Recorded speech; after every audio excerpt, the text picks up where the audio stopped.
ಇನ್ನು ಮೂರನೇ ದೂರು ದಾಖಲಾಗಿತ್ತಲ್ಲ ಪ್ರಜ್ವಲ್ ರೇವಣ್ಣ ವಿರುದ್ಧ, ಈ ಮೂರನೇ ದೂರಿನಲ್ಲೂ ಕೂಡ ಚಾರ್ಜ್ ಶೀಟ್ ಅನ್ನು ಪೊಲೀಸರು ಈಗಾಗಲೇ ಕೋರ್ಟ್ಗೆ ಸಲ್ಲಿಕೆ ಮಾಡಿದ್ದಾರೆ.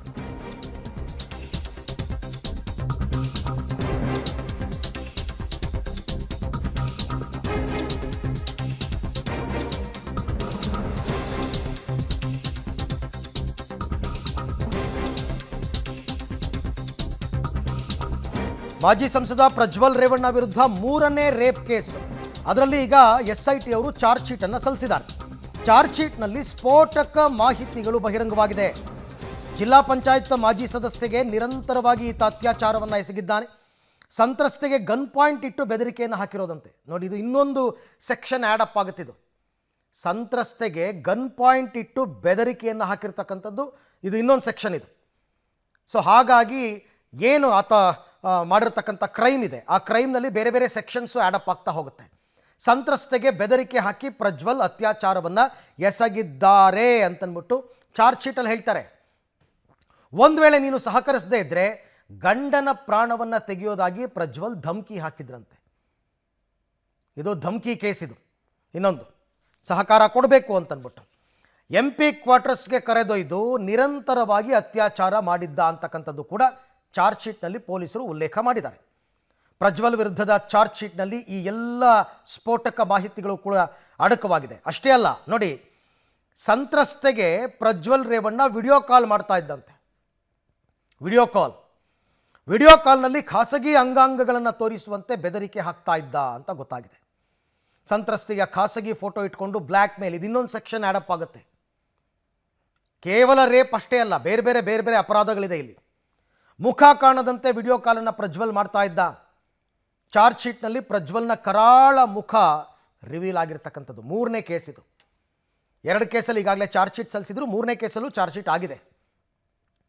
ಒಂದೊಂದು ಕೇಸ್ನಲ್ಲೂ ತನಿಖೆಯನ್ನು ಮಾಡ್ತಾ ಈ ಪ್ರಜ್ವಲ್ ರೇವಣ್ಣನ ಕರಾಳ ಮುಖಗಳು ಒಂದೊಂದಾಗಿ ಬಯಲಾಗ್ತಾ ಇದೆ. ಅತ್ಯಾಚಾರ ಮಾಡೋದಷ್ಟೇ ಅಲ್ಲ, ಇನ್ನೂ ಬೇರೆ ಬೇರೆ ಅಪರಾಧಗಳು. ಈ ಬಗ್ಗೆ ಕೂಡ ಮತ್ತಷ್ಟು ಮಾಹಿತಿ ನನ್ನ ಕೊಲೀಗ ಮುರಳೀಧರ್ ಅವರಿಂದ ಪಡ್ಕೋತೀನಿ.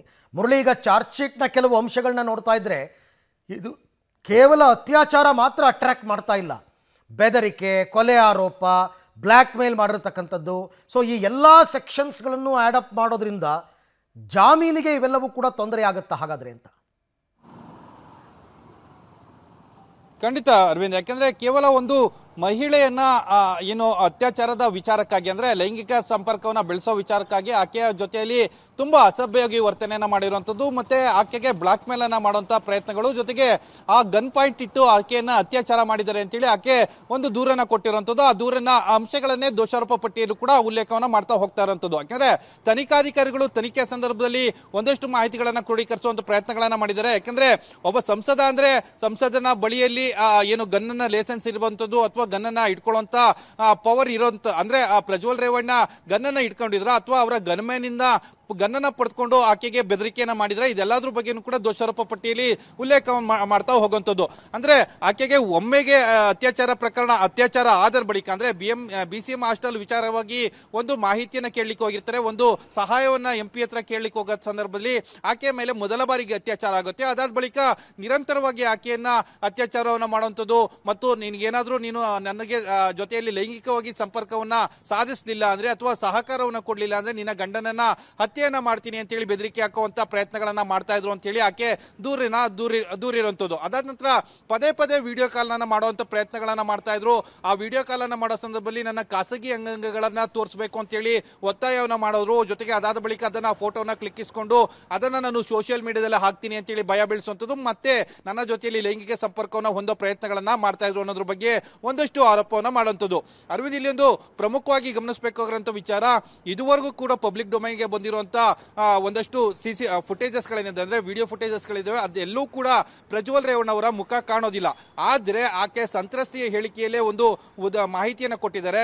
ಆತ ನನ್ನ ಜೊತೆಯಲ್ಲಿ ಮಾತನಾಡೋ ಸಂದರ್ಭದಲ್ಲಿ, ವಿಡಿಯೋ ಕಾಲ್ ನಲ್ಲಿ ಮಾತನಾಡೋ ಸಂದರ್ಭದಲ್ಲಿ ಆತನ ಮುಖ ಚಹರೆ ಗೊತ್ತಾಗಬಾರ್ದು ಮತ್ತು ಆತನ ಐಡೆಂಟಿಫಿಕೇಶನ್ ಎಲ್ಲೂ ಕೂಡ ರಿವೀಲ್ ಆಗಬಾರ್ದು ಅಂತ ಹೇಳಿ ಅದನ್ನ ಮರೆಮಾಚೋ ಪ್ರಯತ್ನಗಳನ್ನ ಮಾಡಿದ ಅನ್ನೋದ್ರ ಬಗ್ಗೆ ಕೂಡ ಅವರು ಹೇಳಿಕೆಯನ್ನ ಕೊಡ್ತಾ ಹೋಗುವಂತದ್ದು. ಅದನ್ನು ಕೂಡ ದೋಷಾರೋಪ ಪಟ್ಟಿಯಲ್ಲಿ ಉಲ್ಲೇಖವನ್ನ ಮಾಡಿದ್ದಾರೆ. ಜೊತೆಗೆ ಆ ವಿಡಿಯೋ ತುಣುಕುಗಳನ್ನ ಆತ ಹರಿಬಿಟ್ಟಿದ್ದ ಅನ್ನೋದ್ರ ಬಗ್ಗೆ ಕೂಡ ದೋಷಾರೋಪ ಪಟ್ಟಿಯಲ್ಲಿ ಉಲ್ಲೇಖವನ್ನ ಮಾಡಿರುವಂತದ್ದು. Right Murali, thank you. ತಮ್ಮ ಎಲ್ಲ ಮಾಹಿತಿಗಾಗಿ ಧನ್ಯವಾದ. ಒಟ್ಟಾರೆ ಮಾಜಿ ಸಂಸದ ಪ್ರಜ್ವಲ್ ರೇವಣ್ಣ ಇನ್ನೂ ಕೂಡ ನ್ಯಾಯಾಂಗ ಬಂಧನದಲ್ಲೇ ಇದ್ದಾರೆ. ಚಾರ್ಜ್ ಶೀಟ್ಗಳು ಸಲ್ಲಿಕೆ ಆಗ್ತಾ ಇದೆ. ಇದಾದ ನಂತರ ಕೋರ್ಟ್ನಲ್ಲಿ ಹಿಯರಿಂಗ್ ಆಗಬೇಕು. ಜಾಮೀನು ಅರ್ಜಿ ಈಗಾಗಲೇ ಒಂದೊಂದು ಕೇಸ್ನಲ್ಲೇ ತಿರಸ್ಕೃತವಾಗ್ತಾ ಇದೆ. ಈ ಎಲ್ಲ ಅಂಶಗಳು ಕೂಡ ಮುಂದಿನ ದಿನಗಳಲ್ಲಿ ಕಾನೂನು ಸಂಕಷ್ಟ ಕಟ್ಟಿಟ್ಟ ಬುತ್ತಿ.